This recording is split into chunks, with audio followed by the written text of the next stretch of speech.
데이터를 통해 민심을 묻고 읽어보는 민심은 Y.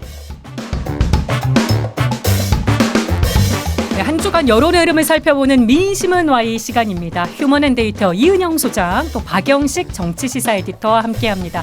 두 분 안녕하세요. 네, 반갑습니다. 오랜만에 완전체로 함께합니다. 예, 건강은 좀 괜찮으셨어요? 네, 제가 오랜만에 다시 복귀를 해가지고 예. 네, 진짜 이번에 감기 모살이 너무 지독해서 걸리면 안 돼요 이번에. 네, 목소리가 그냥 완전 가버리더라고요. 아직 감기가 좀 남아있는 것 같아요. 네, 약을 계속 열심히 먹고 있습니다.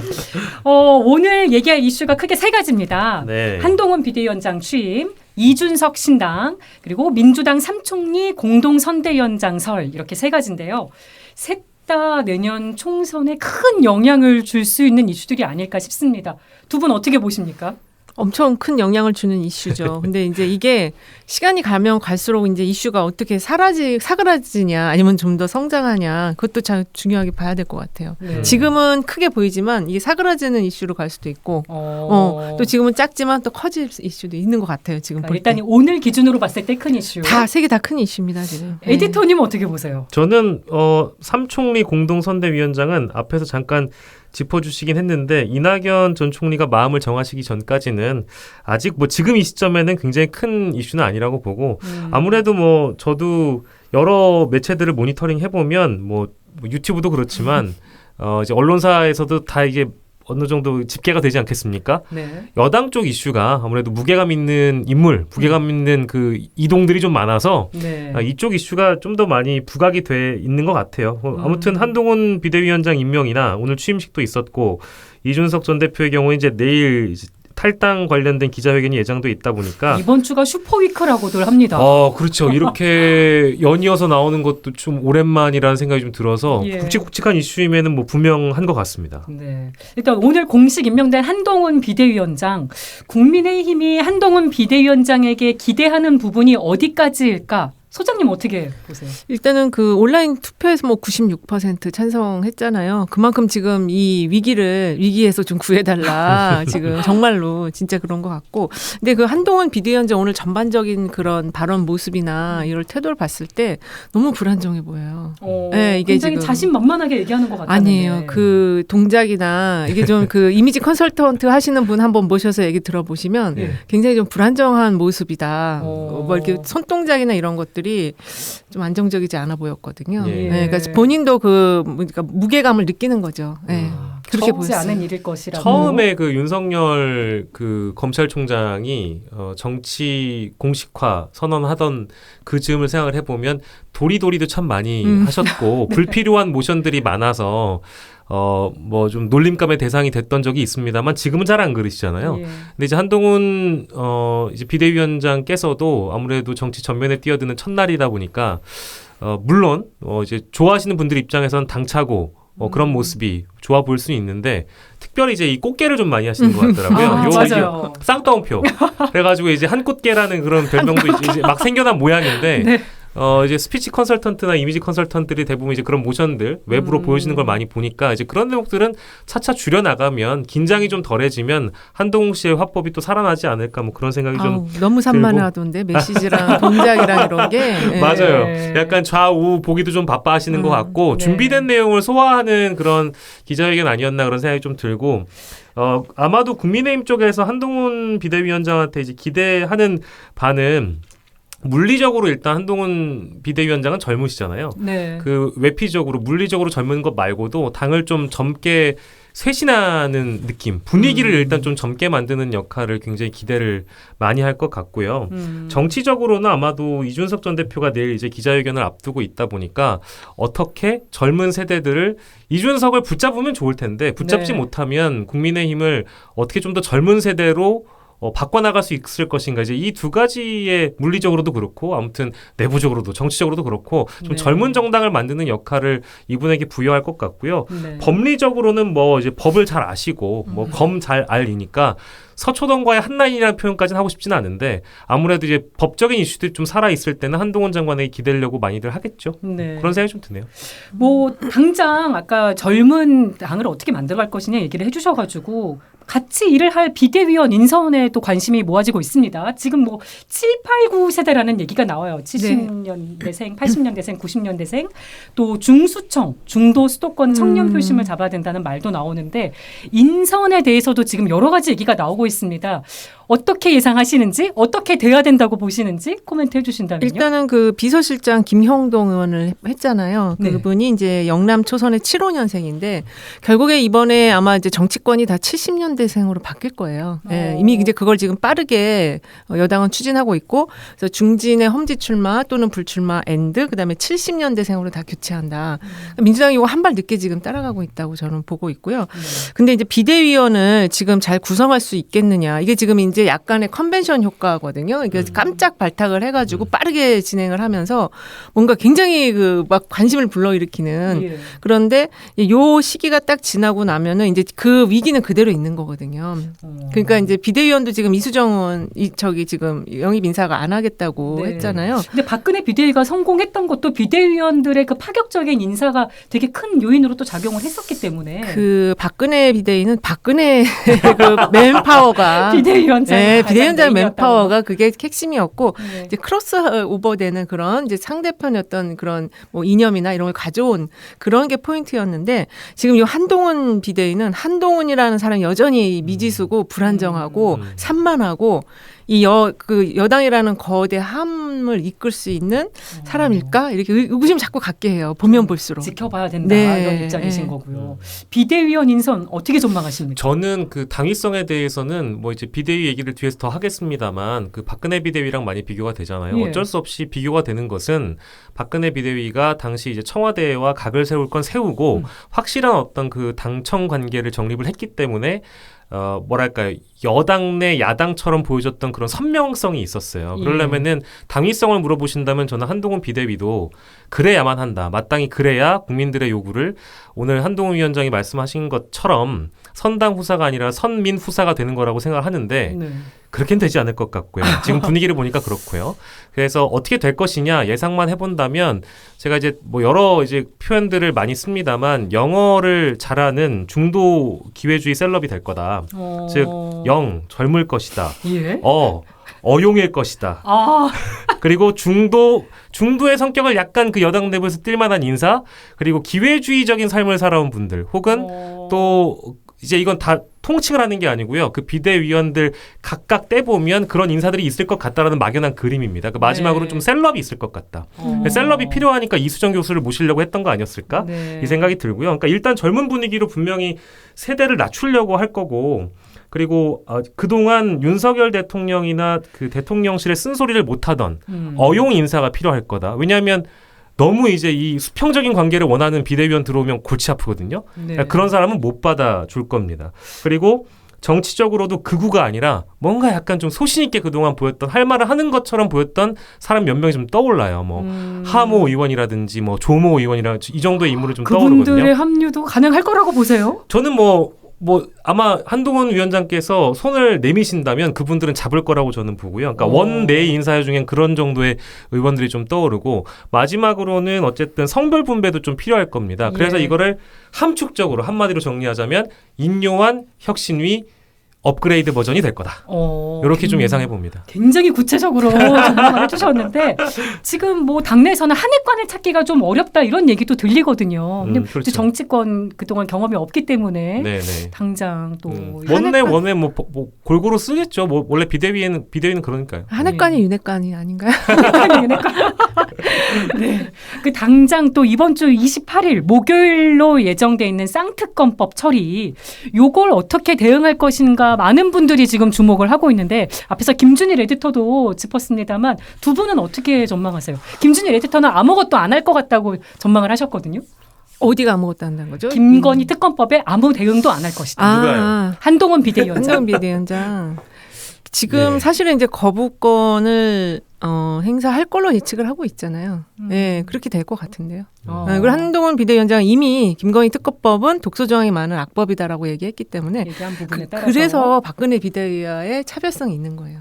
이 대립각을 세우지 않고 그냥 그 안에 묻어서 약간의 차별적인 모습만 보여주는 그런 비대위이기 때문에 요거 다시 위기 온다.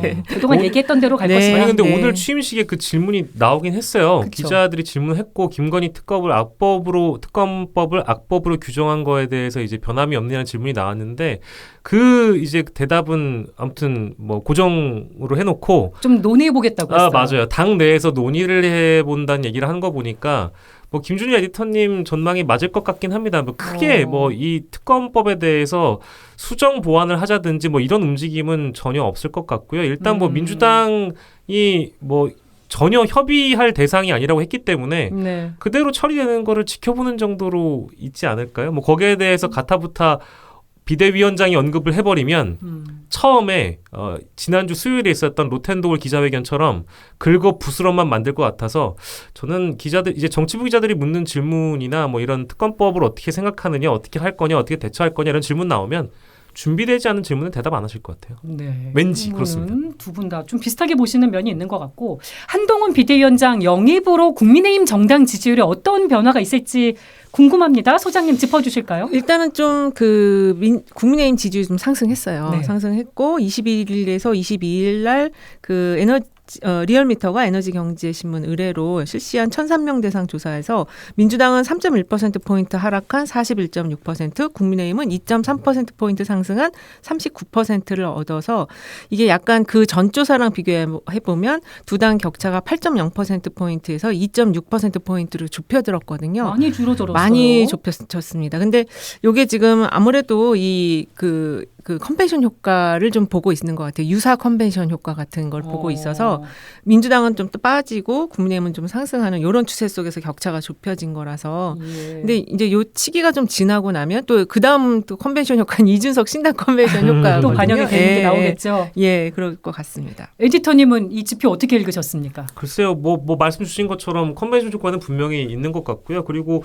보수 내부에서의 어떤 결집 효과나 이런 것들은 아주 뭐 지금 톡톡히 발휘가 되고 있는 것 같습니다. 네. 그런데 조금 구분해보고 싶은 것은 이따가 이제 국정 지지도나 대통령 지지도를 좀 보겠습니다만 대통령은 싫은데 한동훈은 좋아 라고 하는 분들이 조금 더 이제 이런 뭐랄까 정당 지지율에 영향을 줄 가능성은 좀 분명히 있다고 보고요. 이런 차이점들이 좀 반영됐기 때문에 그렇다고 생각이 들고 네. 아마 이제 뒤에 다른 여론조사가 준비되어 있는 걸로 알고는 있는데 네. 요즘 이 여론조사도 이제 조사 그 어떤 집계하는 그 인원들 그리고 어떤 방식이냐 또 어디에서 했느냐가 굉장히 좀 영향을 많이 주나요? 소장님 어떻습니까? 저는 다르게 나오기도 하는 것 그죠? 같아요. 저는 이거 아무래도 보면서 주죠. 약간 좀 차이가 있는 것 같아서 네. 아무래도 그러니까 그걸 이제 우리가 하우스 이펙트다라고 얘기하는 거죠. 하우스 이펙트. 네, 이제 조사 기관에 대한 이미지, 응답자들의 이미지로 그래서 좀 인해서 달라지게 네, 나올 수 있는 부분. 네.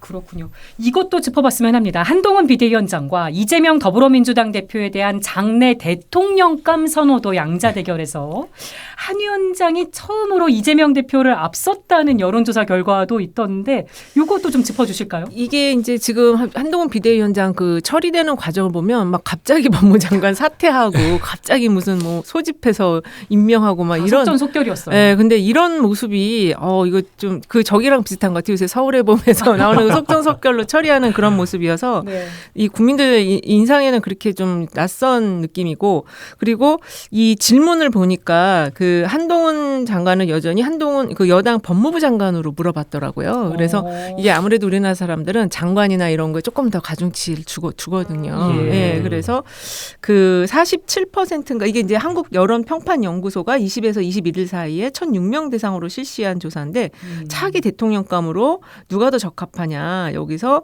그 한동훈 장관은 45% 받았고 이재명 대표는 41% 받았는데 그런 컨벤션 효과 좋아하고 그다음에 법무부 장관으로 물어본 게 좀 이런 응답 결과를 가져온 것 같아요. 네. 근데 어쨌든 지금 그 벌써 이게 지금 차기 대통령 후보로 차기 주자로서 해서 이렇게 두 사람이 딱 맞대응을 하다 보니까 예. 이게 이제 진짜 문제인 거예요. 대통령이 사라지고 이게 차기로 지금 넘어가는 벌써 대통령 대 이재명 대표가 아니라 한동훈 네, 위원장 그렇죠. 대 이재명 네, 대표로 네, 이 총선 맞습니다. 구도도 이렇게 벌써 재편이 되는 것 같습니다. 맞아요. 그리고 이제 그 공천 과정에서 어떻게 그 공천 줄지 모르겠지만 한동훈 장관이 자기 사람을 심는다 이렇게 갈 경우에는 지금 뭐 이제 윤 대통령과 좋은 관계를 유지하면서 약간의 방어를 해주지만 어느 순간에 가서 등 돌릴지 또 알 수 없다. 네, 그런 상황인 것 같아요.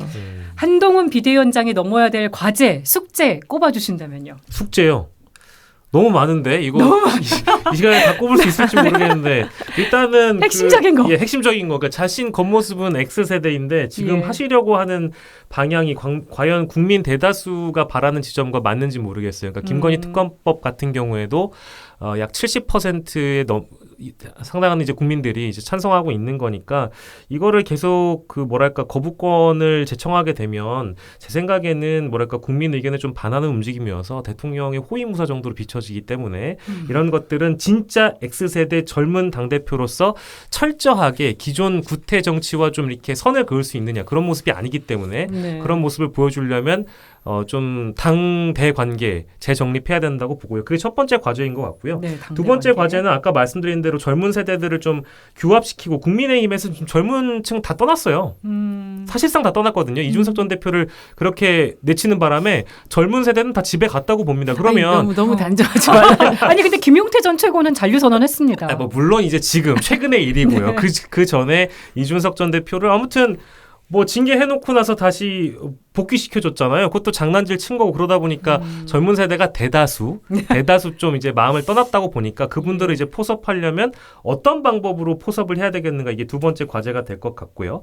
그리고 마지막으로는 이게 어찌됐든 간에 이준석 전 대표가 내일 탈당을 하게 되면 총선 전국에는 정말 거침없이 달려들 겁니다. 아마도 예전에 그 2.12 총선이었던 그 신민당 84년에 있었던 총선을 생각을 해보면 당시에는 이제 관제 야당이 있었지만 선명 야당으로 신민당이 총선에서 2등을 차지하잖아요. 그러면서 예. 더 부각이 됐었는데 그런 거를 보면은 누가 대통령과 더 각을 세워서 잘 싸우느냐가 차기 총선에 어떻게 보면 숙제로 다가오기 때문에 여당으로서는 굉장히 복잡할 거예요. 왜냐하면 김건희 특검법뿐만 아니라 지금 대통령을 향해 있는 이슈가 하나 더 있죠. 최수건 네. 상병에 대한 억울한 죽음을 어떻게 풀어줄 것인가 이 대목도 있고 더불어서 정치부 기자들이 질문해야 될 마지막 질문은 홍범도 이 장군에 대한 이슈를 어떻게 정리할 것인가 이 부분도 있거든요. 그러니까 네. 사회 공정, 정의, 역사 이런 것들에 대해서 한동훈 비대위원장이 어떻게 정리를 하느냐 이것도 숙제입니다. 근데 이런 것들에 대해서 대비가 돼 있느냐 네. 잘 모르겠습니다. 이런 것도 해내셔야 되겠죠. 한동훈 비대위원장이 오늘 방송을 들으면 적어가면서 숙제를 하지 않을까 싶기도 한데 얘기해 주신 대로 이준석 전 대표가 예고한 탈당일이 내일입니다. 근데 이 전 대표가 지금 상황이 아주 좋지만은 않다는 분석이 나오고 있어서 이준석 신당 성공 가능성 소장님 어떻게 보십니까? 지금 뭔가 주춤한 상황이에요. 그리고 이제 한동훈 비대위와 대비가 되면서 뭔가 약간 빛을 잃은 그런 상황이거든요. 근데 제일 문제는 뭐냐면 왜 신당을 창당하려고 하는지에 대한 그 대국민을 향한 메시지가 없었어요. 그 전에도 그랬거든요. 약간 그 여당 내에서 본인이 그 배척을 당하니까 어떤 반발심나 저항으로 지금 당을 차리는 것 같은 모습이었는데 그 좀 전에 DJ 얘기하셨는데 DJ 대통령이 95년대 신당 창당할 때도 엄청난 부요감 속에서 창당을 할 때 대국민 선언을 국민께 드리는 말씀 해갖고 왜 창당하는지 뭐 세 가지 이유 들고 막 뭐 5가지 과제 얘기하고 막 그러거든요. 내일 발표하지 않을까요? 그게 좀 정확하게 잘 정리가 돼서 나와야지. 지금 이 한동훈 비대위와 이준석 신당 가장 큰 문제가 뭐냐면 말의 성찬이에요. 이 두 사람 다 스피치 교육을 다시 받아야 돼요. 이게 이 기억에 나는 말이 없고 예. 너무나 말의 성찬을 이루다 보니까 신뢰가 안 가요. 그러니까 말은 많은데 네. 정작 핵심이 되는 없어요. 키워드가 잘 기억이 안 난다. 그거는 정치인들이기 때문에 예. 정치의 어떤 과정과 역량 안에서 나오는 단어들을 써야 되는데 앵커님도 인터뷰 많이 하시잖아요. 네. 이분들 얘기하고 나면 뽑을 키워드가 없어요. 이번에 한동훈 비대위의 가장 큰 문제점이 저는 그거였다고 보거든요. 네. 네, 그래서 그것부터 먼저 좀 교정을 할 필요가 있다. 낙하산 비대위이기 때문에 더 그 진정성 있는 진중한 한마디의 말이 더 중요한데 지금 그렇지 않은 모습을 보였어요 오늘. 네. 네. 근데 이준석 신당도 그 비슷한 모습이 되지 않을까 지금까지의 모습을 봤을 때. 한동훈 비대위원장이 이준석 전 대표의 마음을 돌리기 위해서 만나거나 뭐 설득할 가능성은 현재로서는 이제 거의 없어 보이는 것 같습니다. 왜냐하면 오늘 낮아졌다고 봐야 되겠죠. 취임식에서도 그런 질문이 나왔는데 저 특정한 인물을 두고 노력하지 않을 것 같은 그런 뉘앙스의 멘트를 했어요. 하셔서 만나서 설득을 하거나 했다면 진작에 했었거나 이번에 연휴가 3일이나 됐는데 그 사이에 만났어야 되는 거 아니었을까요? 크리스마스 기념으로 만나서 이준석 전 대표한테 좀 뭔가 통합의 제스처를 취했어야 되는데 그러지 못한 걸 보면 물론 이제 정식 취임하기 이전이라도 그런 뭐 어떤 움직임은 충분히 보였을 수 있을 거라고 보는데 그게 아닌 거 보니까 그건 어려울 것 같은데요. 당대당 연대 가능성을 언급하는 분도 있던데 당대당이라 하시면 국민의힘과 이준석 신당 신당과 간에 국민의힘의 당대당 연대 가능성. 저는 이제 그 카드는 열려 있다고 보는데 한동훈 비대위원장이 어떤 정치력을 보여주는지에 사실 달려 있다고 봐요. 이준석 전 대표의 이준석 신당은 이미 아까 말씀드린 대로 이제 선명 야당이 될 거거든요. 예. 이제 정말 지금도 사실은 민주당보다 더 강한 워딩으로 방송에 나와서 이준석 전 대표가 말씀하실 때도 많지만 이제는 신당을 차리게 되면 아마 민주당이 더 긴장을 해야 될 정도로 대통령에게 각을 세워서 싸우거나 정부 네. 여당에겐 굉장히 아킬레스건이 될 거예요. 근데 뭐 물론 이제 총선 국면이 되더라도 물론 그 전에 당대당 통합을 하지 않겠느냐 이 말씀이신데 한동훈 비대위원장이 어떻게 하느냐가 제일 중요하다라는 생각이 들어서 대통령의 거수기만 그동안 이제 그 전국이 흘러가는 동안 계속 하신다면 당대당 연대가 쉬울까? 라는 생각도 들지만 물리적으로 다만 봤을 때 지금 조금 걱정이 되는 것은 이준석 전 대표가 함께 하려고 했던 그 구체적인 인물들에 대한 방향이 네. 지금 딱 선명하게 딱 떠오르지가 않아가지고 네, 알겠습니다. 유튜브로 가시죠. 국민의힘이 이제 비대위를 공식적으로 꾸리게 되면서 그동안 여당 지지율하고 대통령 지지율이 많이 연동되는 모습을 보였잖아요. 네. 윤석열 대통령 지지율에는 어떤 추이 변동이 있는지 한번 살펴볼게요. 지금 윤석열 대통령 지지율이 아까 그 리얼미터 자료 보면 변동이 없어요. 그냥 36.3%. 그다음에 부정평가 조금 약간 0.4%포인트 하락한 60.8%예요. 예. 이번에 자료 보니까 서울하고 보수층에서 큰 폭으로 하락을 했는데 서울은 6.1%포인트, 보수층은 6.1%포인트 이렇게 큰 폭으로 좀 하락을 했습니다. 그래서 네. 이게 지금 한동훈 비대위가 지금 꼭 그 스포트라이트는 받고 있지만 실제 또 여론의 움직임에서는 꼭 긍정적인 평가를 받는 것은 아닐 수도 있다. 왜냐하면 이게 지금 이 윤석열 대통령의 국정 운영의 방향을 바꿔주는 비대위가 아니고 그거를 그냥 그대로 유지시키는 비대위로 사람들은 이미 인식하고 있다라고 볼 수 있는 거죠. 네. 이런 지표 어떻게 보시는지 대통령이 긍정평가 지지율 높이려면 어떻게 된다고 보시는지 짚어주실까요? 예, 일단은 18일부터 22일까지 어떤 일이 있었는지를 짚어보면 대통령께서 어떠한 정치를 하셔야 되는지에 답이 좀 나올 것 같습니다. 찾아보니까 18일에요. 한동훈 비대위원장 사실상 낙점했다는 보도가 18일에 나오고 산업부 장관이 그때 이제 후보자가 등장합니다. 근데 아시겠지만 원래 장관 하셨던 분이 3개월만 하시고 나가시는 거잖아요. 네. 법무부도 사실은 이때 이미 그 비대위원장 낙점 보도가 나왔기 때문에 법무부는 후보자도 없는데 차관 체제로 가고요. 그렇게 됐어요. 산업부는 3개월 만에 장관이 바뀌어서 정치권으로 갑니다. 정치에서 보면은 기존에 ABC 문법이 있는데 국무위원의 정치 중립은 사실상 멍멍이한테 준격이어서 이런 대목을 국민들이 어떻게 바라볼까 이제 이 대목이 좀 안타까워서 일하는 내각을 만들겠다고 얘기하신 게 대통령이기 때문에 이런 부분은 좀 아쉽다. 이게 18일이라서 대통령 지지율이 18일에 올라갈 수 있을까? 아니었다고 네. 보고요. 19일에는 안보 외교 라인이 이동합니다. 근데 이분들이 실제 우리 외교안보에 지대한 영향을 미치신 뭐 조태용 실장 이런 분들이거든요. 예. 근데 외교력, 정보력 가장 크게 비판받았던 최근의 이슈가 부산 엑스포 유치 실패 네. 있었는데 사과는 하셨는데 그 뒤에 경질이 없어요. 아무에게도 책임을 묻지 않습니다. 그래놓고 외교 안보 라인을 어디로 보낸다? 국정원장으로 보내고요. 오히려 더 좋은 자리로 보냈습니다. 오히려 그 같은 라인 안에서 이동이라고 보여지는. 그러니까 이제 돌고 회전문이라는 얘기가 들리는데 그 정작 이분들은 책임을 져야 되는 분들이거든요. 근데 책임 안 지고 대통령은 문의만 사과하신 거라고 저는 생각하고 싶지 않은데 네. 이분들이 책임을 안 지고 전 국정원장 가셨다는 거 보고 나서 깜짝 놀랐어요. 그래서 야 이거는 대통령께서 지지도를 좀 올리시고 싶다면 이렇게는 하시면 안 돼야 될 것 같다는 생각이 들었는데 그날 저녁에 뭐가 있었냐. 대통령께서 상공회의소 인사들 만나가지고 저녁 식사를 하시거든요. 예. 그 자리에서 뭐라고 말씀하시냐면은 이념, 정치 이거 경제가 지배하지 못하도록 막겠다. 몇 개월 전에 이념이 제일 중요하다고 하셨던 분이거든요. 이게 점점 몇 개월 전 일을 까먹고 또 이런 말씀하시니까 19일에도 대통령 지지도가 안 올라가겠다 이 생각을 했습니다. 더 올라갈 할까요? 요인이 없었다고 보시는 거죠? 20일에요. 그리고 22일이래요. 22일에도요. 이게 한동훈 이제 장관 이슈가 살아 있고요. 그러니까 예. 22일은 특별히 윤석열 대통령이 검찰총장 시절에 징계 먹었던 거, 그 네. 2심 처분이 났어요. 그때 승리하셨습니다. 그래서 이게 추미애 장관이 무리하게 징계하더니 결국에는 승리했구먼 이라고 생각했거든요. 기사를 찾아봤더니 한동훈 장관이 1심에 승리했던 변호사 다 갈아치우고 맞아요. 2심에는 패배할 결심을 했다. 맞아요. 그런 얘기 이 보도를 나왔죠. 보고 나서 재판을 사실상 이기려고 하지도 않았다는 걸 보면서 대통령 지지도가 안 올라가겠는걸? 이라는 생각을 했답니다. 아니 근데 레드팀 이런 거 있어야 되는 거 아닌가? 실제로 없는 건가? 이런 질문도 하게 되거든요. 그래서 비대위가 나왔잖아요.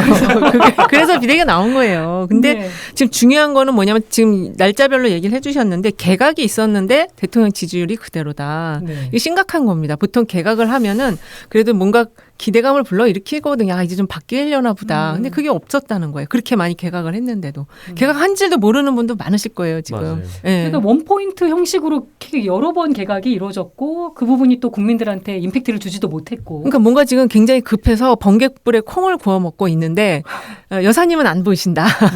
네. 이런 상황? 근데 진짜 지금 이렇게 많이 장관들이 교체가 되면 네. 인사청문회를 무더기로 하잖아요. 네. 그렇죠. 인사청문회 슈퍼위크라고 얘기한 적이 얼마 전인데 지금 누가 어떤 후보자가 인사청문회에서 어떤 발언을 했고 뭐가 논란이 됐는지 기억을 일일이 해보시라고 하면 기억하시는 국민들 많이 없으실 거예요. 걸 많이 못 받았어요. 다른 이슈가 너무 많았거든요. 그러니까요. 그 사이사이 이슈도 따라가기 바쁜데 인사청문회를 어떻게 따라갑니까? 근데 지금 바뀌어야 될 장관이 뭐 한두 명도 아니고 67명을 다 교체하는데 그 감동 없는 개각이라는 표현보다는 뭐랄까 좀 원칙이 없는 개각이라는 생각이 좀 들어서 그런 것들이 국민들 여론에 좀 좋은 영향을 주려면 네. 한 땀 한 땀 이 인사 교체할 때는 세심하게 들여다봤어야 되는데 그냥 뭉텅이로 퉁친 것 같은 느낌이어서 좀 아쉽다는 생각은 들죠. 네. 계속 여당과 정부 얘기만 했는데 이제 민주당으로 진짜 가보겠습니다. 균형 맞춰야 됩니다. 네. 총선을 앞두고 이낙연, 정세균, 김부겸 이 세 총리의 역할이 아주 주목이 되고 있어요. 행보 하나하나가 지금 다 보도가 되고 있는데 세 명의 전 총리들을 공동선거대책위원장으로 임명하는 방안을 구상 중이라는 보도가 나왔습니다. 오죽하면 이런 얘기까지 나왔을까 싶거든요. 이 상황 어떻게 진단하십니까? 일단은 그 삼총리 연대가 저기 선거구제 개편 관련한 거 할 때 잠깐 나왔던 얘기인데 요 이후에는 이제 이낙연 전 총리는 이제 좀 떨어져 나가서 신당상당으로 갔기 때문에 지금 삼총리 연대설은 지금 상황에서 조금 옛날 구문이다 이렇게 얘기할 수가 있고요. 여기서 이제 그 특별히 역할을 하실 사람이 누구냐 앞으로 총선에서 네. 그게 이제 비대위가 뭐 구성된다 안 된다 얘기는 많지만은 당분간은 구성될 분위기는 아닌 것 같고 거기서 역할을 할 분을 지금 김부겸 전 총리로 자꾸 이렇게 좀 포커싱이 되는 느낌이에요. 또 기사가 단독으로 또 나오기도 했어요. 맞습니다. 그래서 식사 만나기도 하셨고 해서 그래서 이 흐름상으로 봤을 때는 이제 김부겸 전 총리의 역할이 조금 부각이 되는데 실제 어떤 역할을 하실지는 좀 지켜봐야 된다. 네. 에디터님은 어떻게 진단하고 계세요? 저는 이제 이 삼총리를 어찌됐든 공동선거대책위원장으로 임명하는 방안은 달리 방안이 없기 때문에 이 방안이 나왔을 거라는 생각도 사실은 들어요. 왜냐하면 전직 총리들 세 분을 모아서 공동선거대책위원장으로 하는 경우가 제 기억으로는 막 딱히 떠오르지는 않거든요. 네, 저도 기억이 안 나요. 근데 이거는 정세균, 김부겸을 위한 어떤 방안이라기보다는 뭐 철저하게 이낙연을 붙잡기 위한 이낙연 전 총리를 붙잡기 위한 고육지책이 아니었는가라는 생각이 들고요. 마땅히 아무리 생각을 해봐도 이낙연 전 총리를 붙잡을 수 있는 카드가 이재명 대표에게 그리 많지는 않은 것 같아요. 있긴 있을까요? 글쎄요. 그거는 뭐 저보다 이윤영 소장님이 더 잘하실 것 같은데 그렇게 많지는 않은 것 같아서 뭐라도 어쨌든 책임 있는 자리를 좀 앉혀드려야 될 것 같은데 그중에 제일 좋은 자리는 지금 선대위원장이 제일 좋고 그거보다 더 사실 좋은 자리는 공관위원장일 텐데 그거는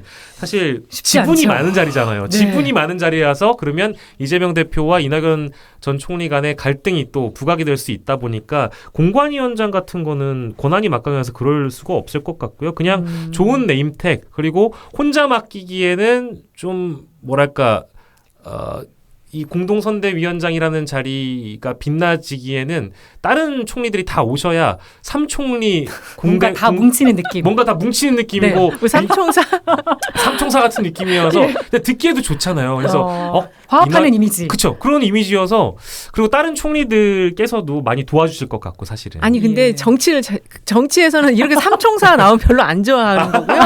지금 이 연배 분들이 선대위원장은 이거 맡으라고 하면 이거는 욕하는 거랑 똑같은 거예요. 그러면 이뤄질 가능성은 높지 저는 않다. 없다고 보고 이거는 왜 얘기가 나왔는지 왜냐하면 너무 이게 존재감이 지금 상황에서 특히 여당이 70년대생으로 바꾸는 이 상황에서 그냥 너무 존재감이 없으면 안 되니까 이 선대위원장으로 묶어놓은 것이 아닌가. 아니 진짜 그 얘기도 나옵니다. 지금 국민의힘의 혁신 움직임에 비해서 민주당이 너무 조용한 거 아니냐. 네, 맞아요. 네, 지금 민주당 이제 뭐 후보들 검증이 하고 있고 이제 공천 들어가기 직전인데 후보들 보면은 지금 거의 70년대생들 많이 나와 있거든요. 근데 이제 그런 거에 대한 움직임이 별로 없어 보이고 근데 여당은 엄청 빠르게 지금 70년대생 7, 8, 9세대로 바뀌고 있고. 네. 사실은 뭐 이제 이런 상황에서 제가 아까 고육지책이라는 표현은 좀 민주당 분들한테 죄송하긴 합니다만 저는 이제 그 이재명 대표께서 이낙연 전 총리를 만나셔서 하실 말씀은 삼총리 이게 이제 그리 좋진 않다고 말씀 주셨지만 그래도 그 우리 총리님께서는 달타냥이 되셔야 된다고. 왜 있잖아요. 그 삼총사가 제 정확히 기억은 안 나는데 아라미스 무슨 포르투스 막 이런 거 있잖아요. 만화에 있었죠. 근데 걔네들 그 사람들을 규합하는 게 달타냥이니까 뭐 저기 정세균 김부겸 말고 우리 이낙연 전 총리께서 달타냥이시다. 이 핵심은 공동선대위원장이지만 사실상의 달타냥은 이낙연이다. 이런 멘트를 자주 하셔야 될 것 같아요. 일단은 만남 자체가 이루어지지 않고 있어서 그렇죠. 네네. 이 부분이 일단 1차 관건인 것 같기는 합니다. 네, 맞습니다. 자, 두 분께 마지막 질문 드리겠습니다. 이준석 없는 국민의힘과 이낙연 없는 민주당 어디가 더 고민이 많을까? 저는 이준석 없는 국민의힘이 조금 더 고민이 있지 않을까 그렇게 생각이 들어요. 왜냐하면 이제 실질적으로 이준석 전 대표는 그 대선이라는 큰 선거를 전략적인 관점을 가지고 치러본 사람이에요. 승리를 해본 사람이기 때문에 뭐 지금은 풀이 죽어 있는 모습이지만 이 이제 총선이라는 전략 특히 지금 되게 복잡하거든요. 이거를 이런 사람이 없다면 한동훈 비대 갖고는 안 돼요. 예, 이 총선은 이게 다 지역별로 세분화된 인물에 대한 경쟁력까지 감안한 전략이 필요한데 좀 어렵고. 그래서 이준석 없는 국민의힘이 조금 더 어려워 보인다. 네. 에디터님의 진단은요? 저도 마찬가지입니다. 이준석 전 대표가 없는 국민의힘은 뭐 안고 없는 찐빵 이렇게 표현하기는 좀 그렇고요. 다만 우리가 생각해봐야 되는 게 2020년 총선 때 문재인 당대표 시절에 2020년이 아니죠. 그 전에 총선 때 김종인 비대위원장 모시고 오셨을 때만 하더라도 당내 반대 많았잖아요. 근데 그때 문재인 대표의 측근이었던 예를 들면 이해찬 전 의원 같은 경우, 전 대표 같은 경우에도 공천 안 주고 날려버리고 막 이랬던 약간의 우클릭을 해서 민주당이 승리하기도 했잖아요. 결국에 중도 싸움이라는 거를 우리는 알 수 있거든요. 근데 이낙연 전 총리 없는 민주당은 제가 보기에는 그런 어떤 뭐 지지세 성향 이런 좌우로 어디로 가느냐 그 문제는 아닌 것 같아요.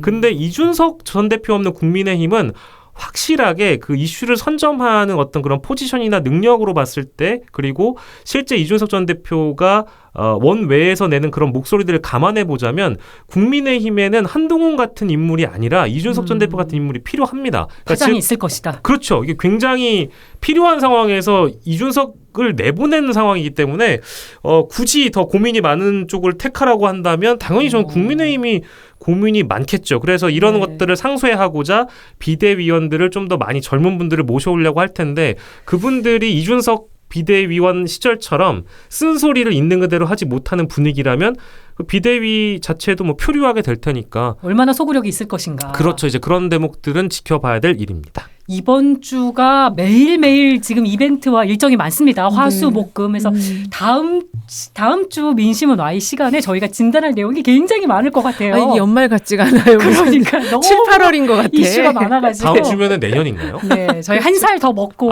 네네. 내년에 새로운 모습으로 또 민심은 와이 뵙도록 하겠습니다. 두 분 고맙습니다. 감사합니다.